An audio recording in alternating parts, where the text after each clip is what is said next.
Oke, oke.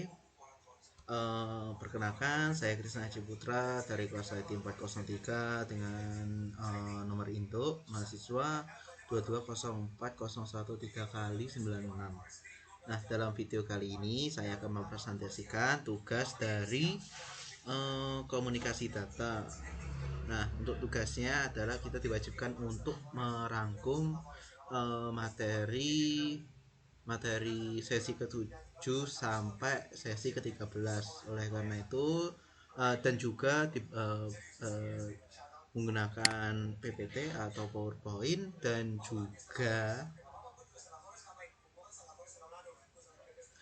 juga sebentar.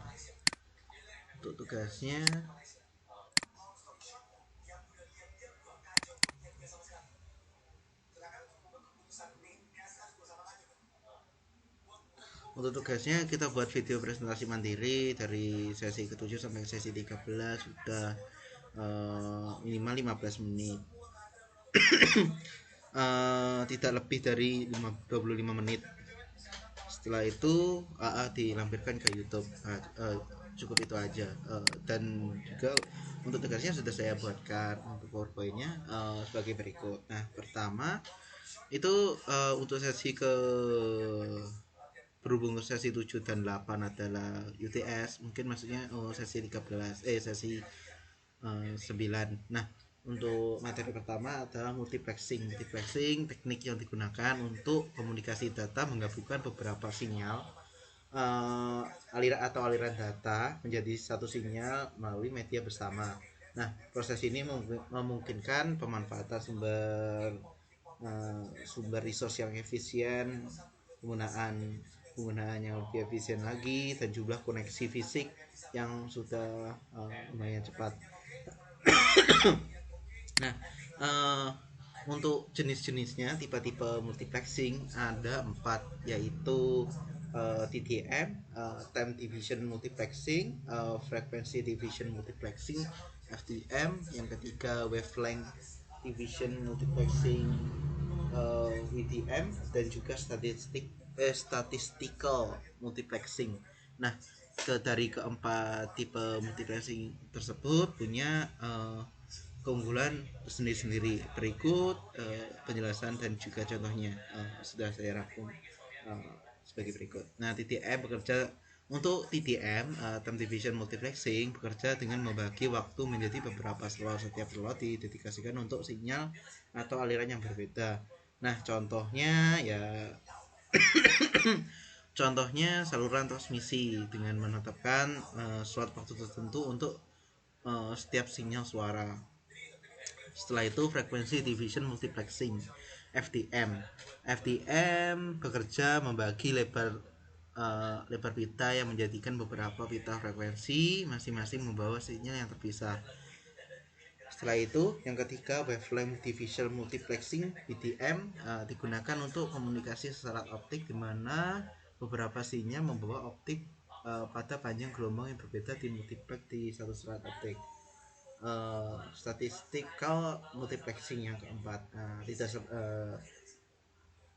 secara dinamis mengalokasikan slot waktu berdasarkan permintaan aliran data sehingga lebih efisiensi dan untuk lalu lintas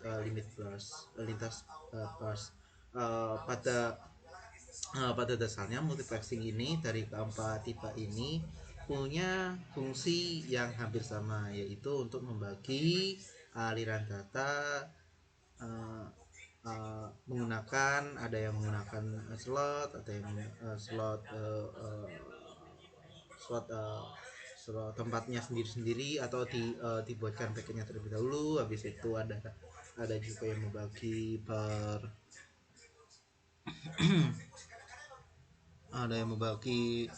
per waktu, ada yang membagi panjang gelombang dan lain-lain. Masih banyak konsep dasarnya sama untuk membagi aliran data, tapi yang berbeda itu adalah implementasinya itu sendiri. Nah, untuk keunggulan multiplexing adalah tentu efisiensi resource utilization. Jadi penggunaan resource menjadi makin efisien. Yang kedua adalah increase bandwidth efficiency dengan adanya penerapan yang uh, berbeda-beda antara tipe multiplexing dan fungsi yang hampir sama juga, yaitu dapat itu merupakan salah satu keunggulan multiplexing, yaitu untuk menambah kecepatan bandwidth dan efisiensi. Nah, setelah itu fleksibel dan scalability, menambahkan jalur komunikasi baru dengan mudah tanpa memerlukan bantuan besar. Nah, untuk application-nya multiplexing yaitu berupa telecommunication, broadcasting, internet connection, optical network. Nah, untuk television ya pada umumnya telecommunication pada umumnya untuk jalur telepon tentu. Nah, untuk broadcasting untuk broadcasting yaitu pada umumnya penggunaan saat ini yaitu radio, TV, dan lain-lain. Nah, internet communication ada pada perangkat router, switching, dan lain-lain. Optical network ya pada ya sebenarnya yang internet connection menggunakan optical network ada juga. Nah, untuk materi yang kedua adalah circuit network. Circuit network adalah jaringan atau disebut jaringan sirkuit yang adalah jenis metode komunikasi jaringan di mana jalur komunikasi khusus dibuat antara dua node selama sesi komunikasi langsung. Metode ini umumnya digunakan untuk jaringan telepon tradisional. Ya, pada umumnya sesuai dengan fungsinya yaitu untuk komunikasi antara dua node. Jadi ya untuk komunikasi point to point. Nah, di sini disebutkan juga penggunaannya pada telepon tradisional umum menggunakan misalnya kayak seperti dulu telepon rumah menggunakan kabel DSLR. Dia dia hanya bisa untuk satu point to point, jadi tidak bisa melakukan point to multipoint atau telepon untuk banyak orang dalam satu waktu. Nah,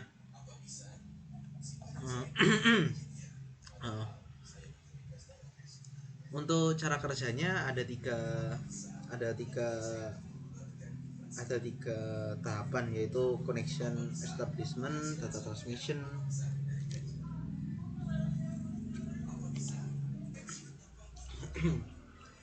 dan connection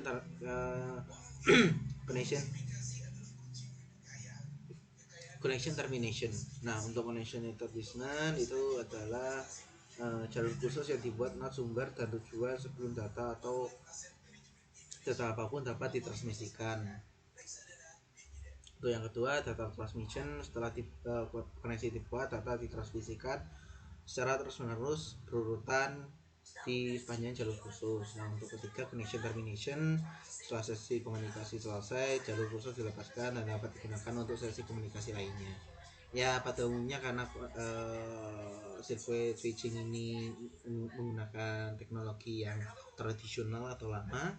Nah, oleh karena itu ada keterbatasan pada penggunaan atau pembagian jalur penggunaan jalur komunikasinya.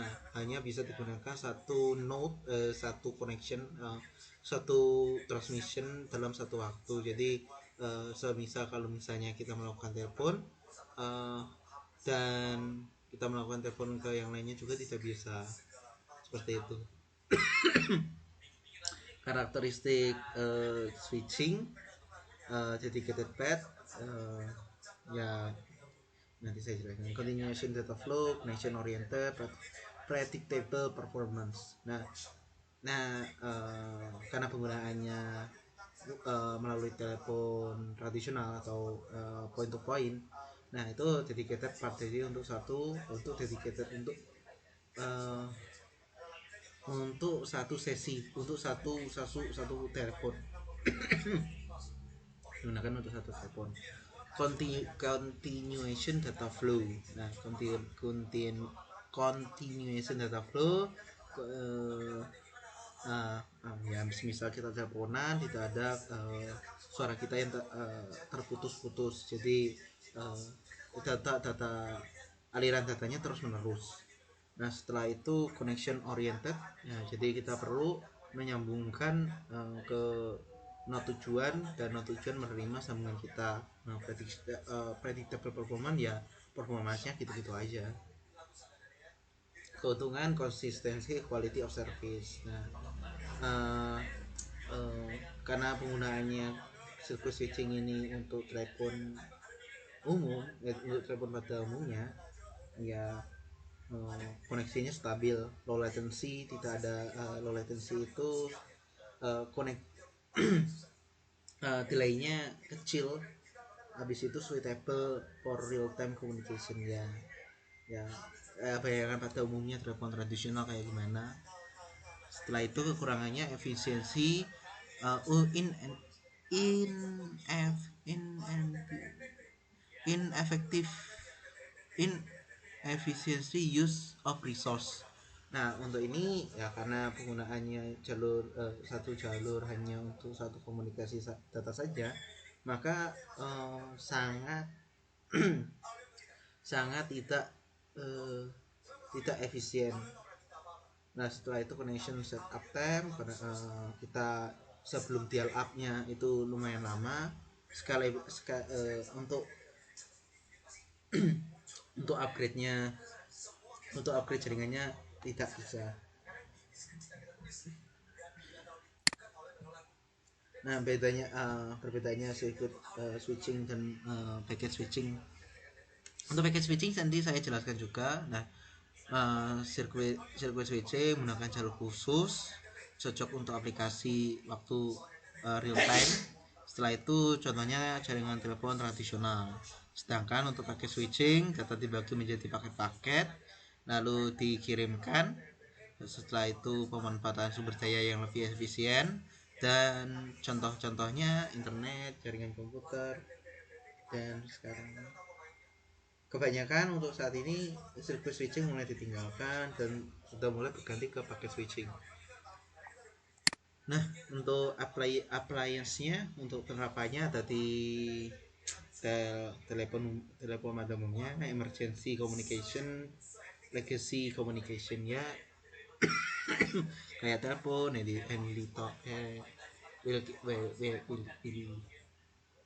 walkie talkie ya, bener gak sih? Nah, untuk materi yang ketiga packet switching. Packet switching adalah metode transmisi data di mana data dipecah menjadi paket-paket kecil lalu ditransmisikan secara terus menerus melalui jaringan. Tidak seperti circuit switching, paket switching tidak memerlukan jalur khusus untuk seluruh sesi komunikasi. Metode ini banyak digunakan dalam jaringan komunikasi digital seperti digital modern seperti internet. Nah, paket switching ada data segmentation, data independently transmission, dan juga reassembly. Data segmentation yaitu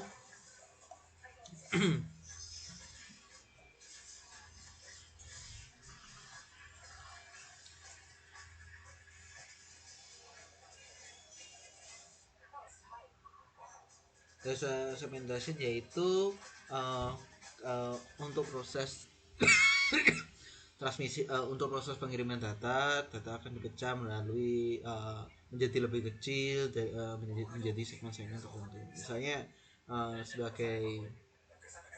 sesuai dengan konsep TCP/IP atau ISO layer, data akan dipecah menjadi paket menjadi bits. Setelah itu akan dibagi menjadi bit, ya seperti itu. Habis itu independency transmission, setiap paket yang dikirim melalui network, paket tersebut bisa menggunakan banyak route untuk menuju ke tujuan tergantung dengan latency dan juga base path-nya untuk network tersebut, untuk transmisi tersebut. Reassembly paket akan disusun kembali menjadi bits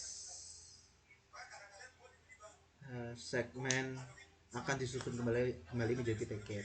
Nah, tipe paket switching, connection paket switching tetap untuk tipe-tipe paket switching atau datagram dan juga virtual circuit. Setiap tipe tersebut punya punya keunggulannya berbeda-beda. Nah, untuk connection paket switching, setiap paket dikirimkan melalui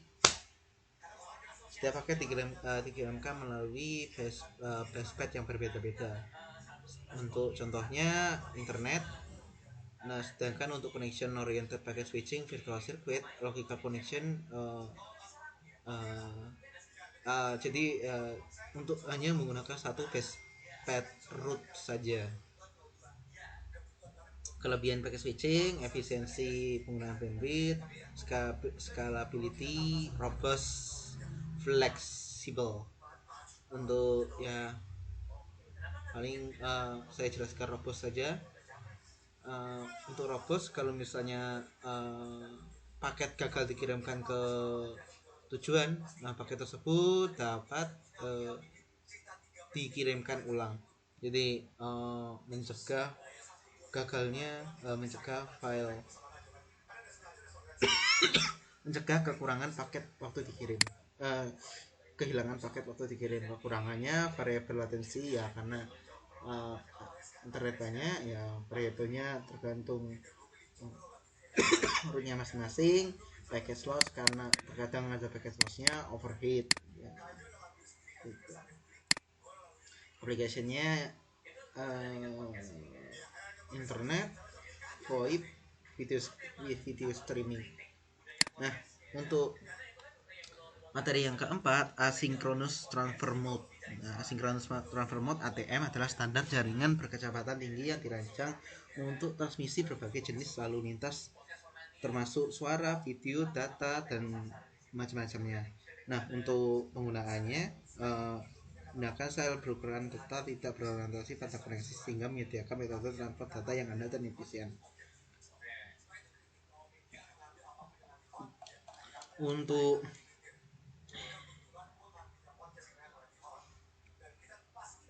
penggunaannya, untuk penggunaan ATM-nya ada fixed size cell, connection oriented ya. Untuk ATM penggunaannya ini ada ATM cell, karena untuk fixed size untuk connection oriented sudah saya jelaskan sebelumnya, maka untuk saya menjelaskan fixed size sama ATM cell. Fixed size ATM akan mendefine semua transmisi data menjadi lebih kecil, mungkin 58 bytes, 48 dalam ya spesifiknya 48 byte data dan juga 5 byte header. Nah, untuk ATM cell, nah itu setiap sel memiliki header paket untuk berisikan informasi dan untuk melakukan routing dan handle cell. Okay. Fitur-fiturnya quality of service, scalability, efisiensi. Untuk keuntungannya flexible, high performance, reliability. Untuk kekurangannya kompleks ya, karena kompleks, costnya lumayan gede. Fixed size. Untuk aplikasinya broadband ISDN with area network WAN, local area network LAN. Nah, untuk materi kelima, frame relay. Frame relay merupakan protokol berorientasi koneksi berbasis paket yang dirancang untuk transmisi data hemat biaya untuk lalu lintas antar jaringan LAN dan WAN. Nah, framework relay, cara kerjanya ada 3.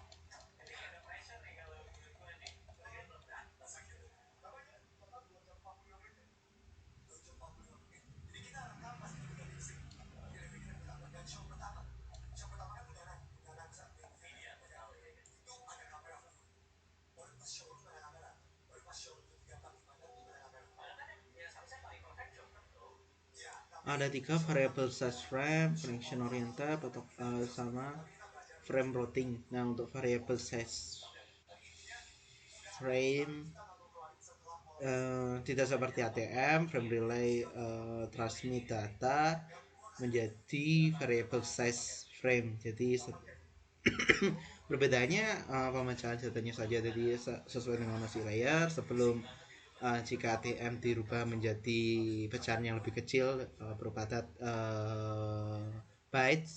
Nah, untuk frame variable size ini akan dirubah menjadi frame lebih atasnya lebih padat daripada bytes untuk dikirim dan menambahkan header dan payloadnya. Connection oriented tadi sudah saya jelaskan. Frame routing menggunakan data link connection identifier DLCI untuk header paketnya. Fiturnya cost efficiency, burst handling, simply error handling. Keuntungannya frame relay, low cost, efficiency, burst traffic, simple implementation. Kekurangan limited quality of assurance, quality of service, less reliability, variable latency. Nah, untuk penggunaannya ATM digunakan jaringan kinerja tinggi, kebutuhan QoS, telekomunikasi berpusat dan lain-lain. Frame relay untuk LAN, untuk penggunaan di LAN. Mungkin cukup sekian dari saya. Jika ada kurangnya saya mohon maaf untuk waktu yang lama, untuk video presentasi yang lama karena materinya juga banyak juga. Terima kasih, sampai jumpa.